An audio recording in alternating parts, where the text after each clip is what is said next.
What's up, friends? Welcome into another episode of Tables, Tailgates, and Top Loaders. This is the special Week 9 game preview of Bills vs. Chiefs. I am your host, as always, TB.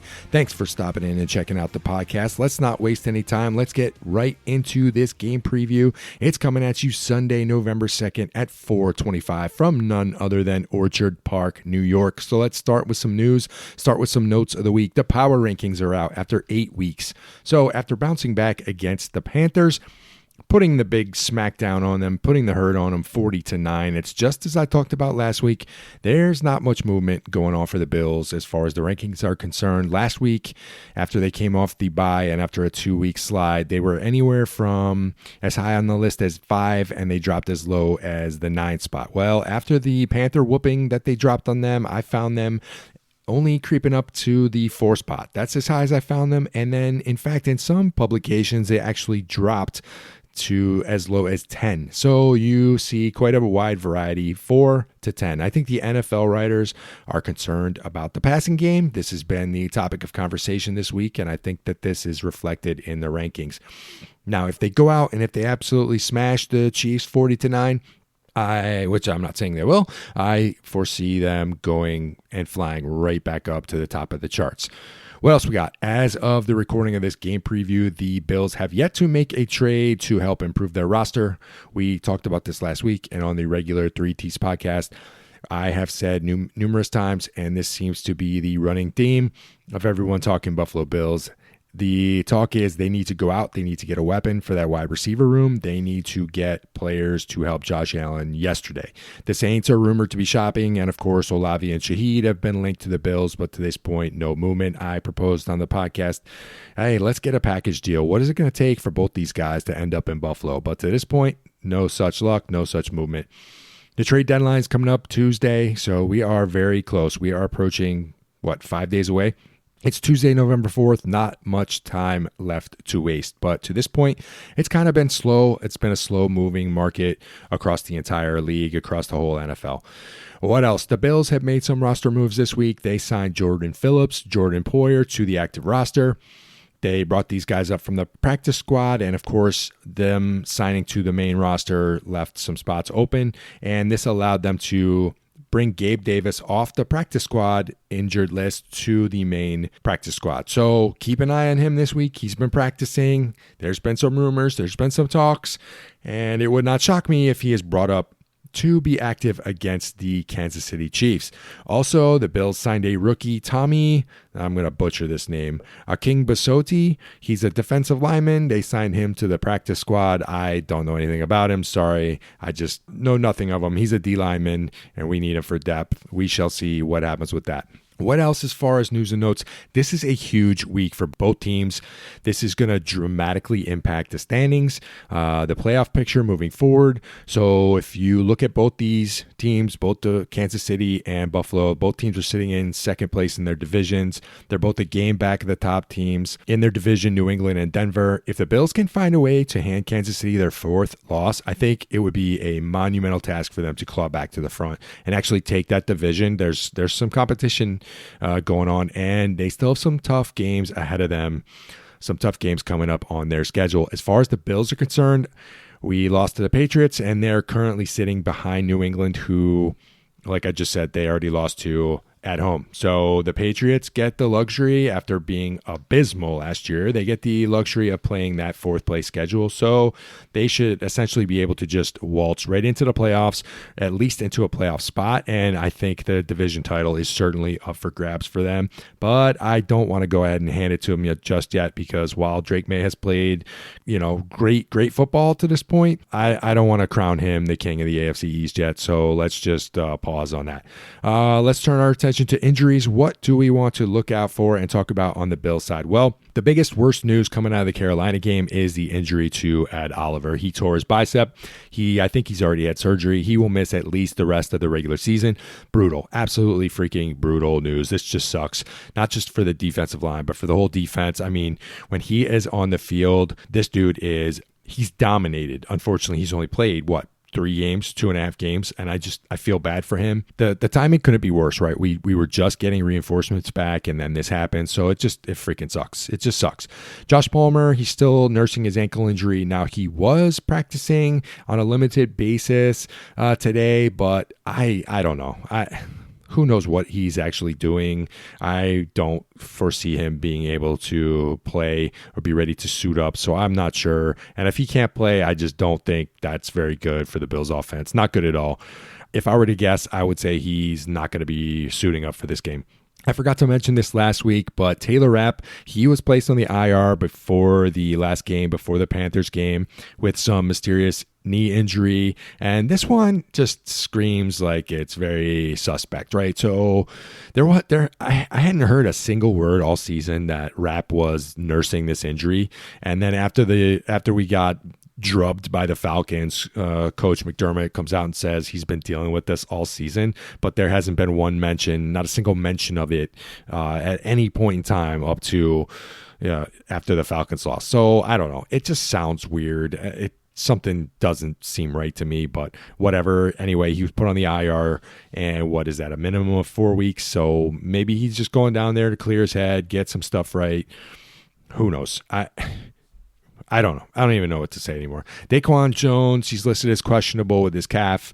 It's the same as last week. I would be shocked if he plays, but, stranger things have happened. Some good news. Linebackers, Terrell Bernard and Matt Milano, they were both full participants in Wednesday's practice as well as Thursday. They look to be good to go for Sunday. So, hey, all hands on deck, right? Outside of Oliver, we might be almost close to full strength. I know with Daquan out, that's another, well, it's hard to say close to full strength, but this might be as close to full strength as we have been since the opening kickoff to the season. Also, the only other good news I've seen on the injury front, it looks like Dalton Kincaid is a full go for Sunday. I haven't seen any limitations to his practice schedule. I haven't heard any setbacks. If you ask me, he was kind of on a snap count for the Panthers game, which makes sense, but now it's full steam ahead, full systems go. Injuries to look out for the Chiefs. On the Chiefs side of the field, the main injury they're dealing with is to their starting running back, Isaiah Pacheco. He hurt his knee. It's looking more and more likely that he is going to miss this game. That's a pretty big deal for them, but they're not a totally bell cow running back team anyway, so they mix and match a lot of their running backs. So it looks like Kareem Hunt's probably going to be the main man in the backfield Sunday, and so I'm not really sure how much that injury is going to play into the outcome of this game, but we shall see. Hollywood Brown, he missed a practice. I guess he was suffering from some sort of illness, but I don't see this being an issue at all, and I fully expect him to be ready to go and on the field lined up for the Chiefs on Sunday. And that's kind of really all that we're looking at on the injury front for the Kansas City Chiefs. Themes, storylines, heading into this game. This is the game the NFL marks and has circled on their calendar since the schedule came out. This is the clear marquee matchup between two of the best teams in the league. Historically, this game does it's probably one of the top 2 games of the year as far as ratings are concerned. So they mark this, they circle this. It's all hands on deck for this broadcast. And this has been the key marquee matchup for the last 5 years. So this is the 10th total matchup between Josh Allen and the Bills versus good old Patty and the Chiefs. The Bills are 4-1 against the Chiefs in the regular season, but we all know, sadly, that the Chiefs have won the big game when it's counted the most, and they have beaten the Bills and are 4-0 against the Bills in the playoffs. Most recently, of course, being last season's AFC Championship game, which was held where? Anyone want to guess? Oh, yeah, that was in Arrowhead, Kansas City. The Chiefs kicked a field goal. We all know the script to that one. They went ahead 32-29 with about 3 minutes left, and then we couldn't close it out. Allen throws a pickle, and that's it. So, yeah, it sucks. We gotta right the ship really, really quickly. The Chiefs offense. If you've watched the NFL, if you watch games outside of the Bills, you know the Chiefs offense is absolutely rolling as of late. Since week 4 now, they dropped a couple to open the season. Since week 4, they have been averaging 31.5 points per game and just around 415 yards on the offensive side of the ball, which is pretty freaking good. Best in the league, actually, since week 4. So this has kind of coincided with the return of their big weapons. It's not a secret. Rashee Rice, Xavier Worthy, them coming back, being full strength, this offense is rolling. And so the defense, the Bills defense rather, yeah, I mean, it's kind of been all over the map. We've seen a lot of ups, lots of downs, tons of personnel changes, tons of lineup swaps. Last week was just a totally different package that they put out there for the game. So it's hard to know what version of the defense will take the field on Sunday afternoon. Do they actually have the personnel that can match up against this high-powered, well-tuned machine that is the Chiefs? We shall see. But the national narrative towards the Bills this week has been, how do I put this nicely, extremely negative. So even after we torched the Panthers 40-9, it seems like every article, every story, every talk show host, every podcast, including my own, the 3Ts, every single one of these has discussed what has been going on and has been questioning the passing game. And some have gone absolutely bonkers. Like Keon Coleman, he is like the scapegoat for the team. And while I think some criticism of Keon is warranted, I've actually talked about it in my own podcast. While I do think some of it has been warranted, I think nationally the stories have gone way too far. I mean, you got ex-players coming out and trashing him, saying he's never going to be the guy. Like, you can't teach a dog to bark, I believe is what Steve Smith came out and said, basically saying he's got no chance of ever being a really good wide receiver in this league, which I just, how do we know that? Like I said, he's been hurt his rookie year. He didn't play a full season, and we are only, 8 games into this year? So, I mean, I just look back. It's crazy how fast things change in the NFL in just a matter of weeks. After the Ravens game, it seemed like Keon was the talk of the town, and now he has become literally enemy number one in this wide receiver room. So, look, I get it. He has not played well. None of the wide receivers have played well, but Josh Allen hasn't played well either, and a lot of this has fallen on Joe Brady. So, let's take it easy with dumping the entire offensive woes onto one young player, because I just don't think that helps anybody. Yes, he has his deficiencies. Maybe he shouldn't be playing as much, but is he hey, we got to get this guy off the team, trade him, cut him, whatever, he'll never be worth anything? I don't think that's the narrative that we need to be taking right now. I get it. This is the world we live in. Every time the game is over, it's instant reaction theater. It's how do we get as many clicks and views and likes and comments on our story, so whatever. It's just kind of nonsense, and I kind of feel bad for him. I want to see him ball out because I really like him and I think he can be productive. I just think his role needs to change a little bit, so we shall see. And finally, I just think after such a negative week kind of nationally, I just think it'd be very interesting to see what the stories nationally would say if the Bills managed to pull off this victory. I would love to see the spins and whether it's the Bills actually won or whether they're going to say, well, the Chiefs lost, because those are two totally different narratives. But I can't wait to see what happens, and let's get into some X factors of the game. Let's start on the defensive side of the ball for the Bills. The D-line looked great last week, but unfortunately, like I talked about earlier, Ed Oliver news, huge freaking blow to the defense. It just sucks. And listen, this D-line, they need to get after Patty. They need to get after Patty, affect his throwing lanes, and they have to stay disciplined. We saw this kind of in week 1 against the Ravens while they would kind of over-pursue Lamar, and they would push too far up the field and allow Lamar to just step right up and get out of danger and kind of escape the pocket. And that's what we can't do. We can't over-pursue because Patty has been running like a beast this year. He's been on the move a lot more so far this season, and our D-line rather needs to stay disciplined and just collapse the pocket and make him kind of try to stay where he is and just get after him that way. But it's going to be a tough task. I'm not gonna lie to you. Another X factor, speed. I just put speed, and this is what scares the hell out of me. It was great to see last week Maxwell Hairston get on the field. Even if it was for a low snap count, I just think his speed is such a important addition to the defensive side of the ball. I mean, this dude can run like a freaking gazelle, and it appears, well, it doesn't appear. The Chiefs absolutely have burners on the offensive side. So, yeah, this is going to be huge. Like, are they going to let him go? Are they going to let him play 50% of the snaps, 60% of the snaps? Like, Trey White, oh my God, I'm going to lose sleep over the next 2 nights envisioning Trey White just get torched by these guys. And what I don't want to see is a 15, 20-yard cushion allowing them to just get 10, 12 yards a pop and just march down the field in 6 plays and tutty. That's just awful. I want Jordan Hancock to be out there flying all over the field. Give me the guys who are fast. I need to see these guys take some chances, be aggressive. Let's try to limit what these offensive burners can do. I think if Coach McDermott, which we heard last week, he was kind of sharing the play call duty, which we never really talked about, but that's just kind of weird. I don't know how 2 people actually share play calling duty. So if he's really in charge of calling the defense, I think that should be a good thing because, he is a defensive-minded coach and he should be able to come up with some good plans to counter the speed.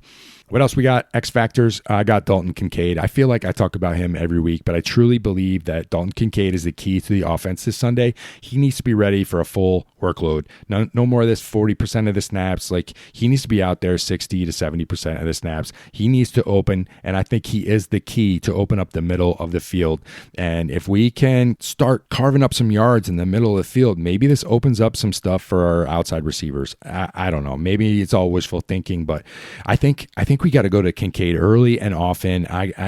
This is what I think is going to happen. I think Kansas City is going to come out and they're going to try to stack the box to stop James Cook because they have zero fear of anyone in that Buffalo wide receiver room. So get Kincaid the ball, get the linebackers to kind of back off the line of scrimmage and allow Cook to have some more breathing room and just pound the rock. And we need to establish and carry out long, sustained drives. This is key.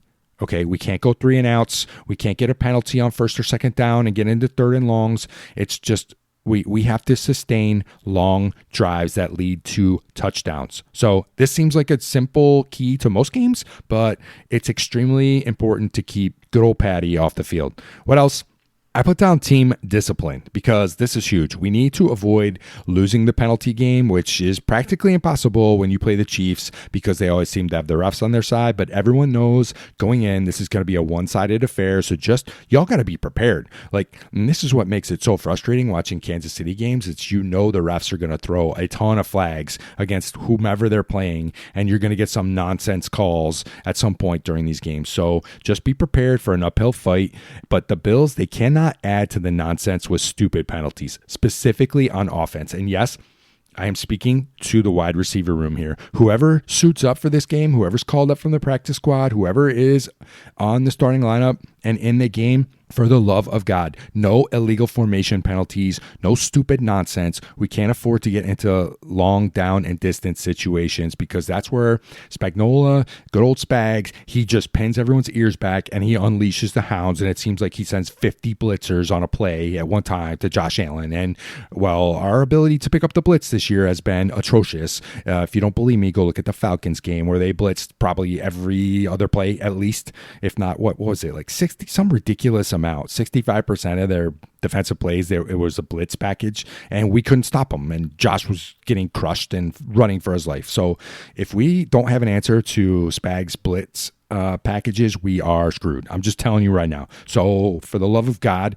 please, please, please stay disciplined. Do not add to the refs fiasco that you know is coming on Sunday afternoon, and stay out of long 3rd down situations. And what else do I got? I put down don't play scared. Don't play scared. What do we have to lose at this point? Go out, show the world after such a negative week that you are still a powerhouse in the NFL. You have to change the narrative of the team this week. That's what I put down. Change the freaking narrative, because I want to see some aggression. I want to see players get after it. I want to see players being nasty. And Coach McDermott, don't you dare play to lose this game, because I can't freaking stand that. I want to play to win. Don't play to lose. And that's a huge difference. Make aggressive 4th down decisions and go take this game from the hands of the Kansas City Chiefs. I'm being honest, there's no one picking the Bills this week. No one. It's super frustrating, but I get it because the narrative's out there, and the last couple of weeks they haven't looked that great. I know we put up 40, but the passing offense looked like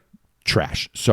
And then on the Chiefs side of the field, Andy Reid, he's been like a rabid dog this year with how aggressive he's been, calling 4th down offensive plays, and they're getting after it. So we have to counter punch and take advantage of each and every opportunity. Go be aggressive. All right, stress meter. Oh, stress meter. Here we go. I hate this game. I hate this game. Let me explain. After 20 years of the freaking New England Patriots and boo-boo and all this nonsense with Belichick, well, as soon as that reign of terror is over, here come the Chiefs. And they have officially taken over the mantle as the team I hate the most. I hate everything about this team. I hate Patty Mahomes. I hate his stupid commercials. I hate Andy Reid and Bundle-Ruski. I hate Travis Kelce and the Swifties, who suddenly are the world's biggest Chiefs fans. I hate the NFL, who puts them on national television 25 times a year. I hate the media, who, after the first 2 weeks of the season, they're like, oh, Kansas City's done. And we're all like, no, they're not. And then all of a sudden, now they're the best team on the planet again, and they're going to win another Super Bowl. So I hate their, who's it, Taylor Lewan, or whoever his name is, the tackle who seems to false start on every single offensive snap and never gets called. I hate that. So yeah, I hate the refs who seem to always give the Chiefs every call they want. And when they all beg for it, did you ask for a penalty, sir? Yes, right away. And they throw a flag. So I hate everything about this game. Yeah, that's a lot of hate. Honestly, when the schedule came out at the beginning of the year, my buddy and I, we always go over the schedule. We always talk about how we're going to split the games up. And I immediately said, hey, bro, you got the Chiefs. I don't want to have anything to do with that game. Well, then life happens. A lot of crap went down and the schedules got all mixed up. And so I missed some of the other earlier home games. And now both of us will be there in attendance on Sunday. So I will be in Orchard Park for this showdown. But yeah, getting back to the old stress meter, I got to tell you, folks, it is flying at an all-time high. It's at a 10, and there's no place to go.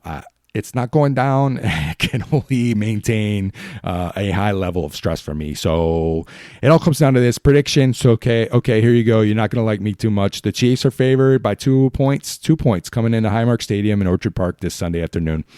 The Bills, what are they rocking? They're rocking the blue jersey up top, white pants, and white helmet. The weather, it's looking better and better the closer we get to Sunday. It was predicted to rain a couple days ago, and now it looks like that's all going to clear out by the early morning. We're looking like 50 degrees, cloudy. So we're talking a perfect freaking day in the fall for a great football game. You know, as I was putting this preview together, my heart, it's just like, it's trying to push me that the Bills are going to have a big upset and the Bills are going to win this game. But unfortunately, I got to be honest, my brain is telling me that I have to believe what I've seen so far out of this team, what I've seen so far from the season, and I just don't think our passing game is going to be able to come through consistently enough to win this game. I hate to say it. It pains me to say it. I just don't see how the Bills are going to win this game with the way they've played on offense so far.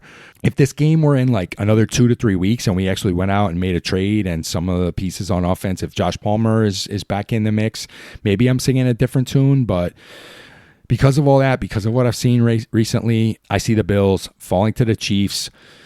I know. I freaking hate to say it, but I think the Bills fall to the Chiefs 30-24. I think they slide to 5-3, and then they head down to Miami to take on the Dolphins. I really hope I'm wrong on this one, Mafia. Don't hate me. Don't come at me. But there you have it. There you have it, folks. Thanks for tuning into the game preview. Thanks for checking out the 3Ts podcast. If you could do me a favor and share it with another member of the Mafia, help a brother out. Help me grow this thing up one episode at a time. Hit that follow. Leave me a review. Do whatever you can. I would appreciate you all very, very much. So until next time, whether it's ripping packs, breaking tables, or dropping elbows, keep doing what you love. And as always, go Bills.